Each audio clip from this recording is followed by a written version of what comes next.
Ti si Toni dobri paštir u svojoj obitelji. Znadeš, ova ovčica što je pored tebe želi čistu vodu, čiste izvore, želi istinu, želi sočnu pašu tvojih riječi, tvojih dijela. Nećeš morati puno govoriti. Ti ćeš kao glava obitelji, rekli bismo, osiguravati blagodati svoje obitelji i sigurnosti. Imaj uvijek na umu da je netko iza tebe, da si ti vođa. Ne umišljeni vođa, nego dobri pastir, koji će katkada umornu ovčicu ili ovcu staviti na svoja ramena i ponijeti ka tome. Kroz teškoće života u kojima ćete se sigurno naći kao i svi.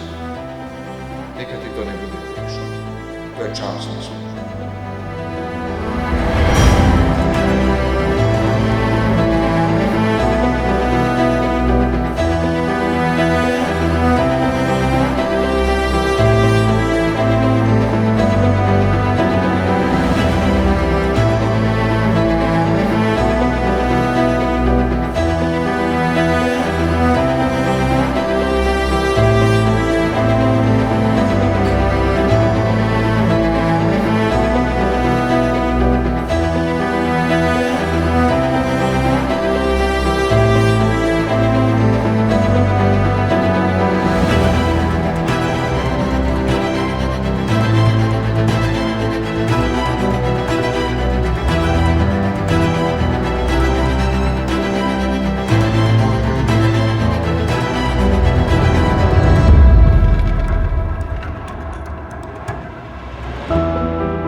Toni i Dolores, jeste li ovamo došli bez prisile, da slobodno i posve svjesno sklopite ženitbu?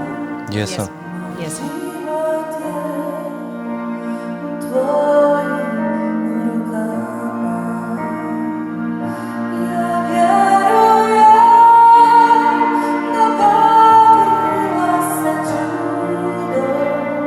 Toni, uzimaš li Dolores za svoju suprugu? Uzimam. Obećavaš li mu vjernost i dobru slugu zdravlju i bolesti? Obećavam. Hoćeš li je ljubiti i poštovati sve dane života svoga? Hoću.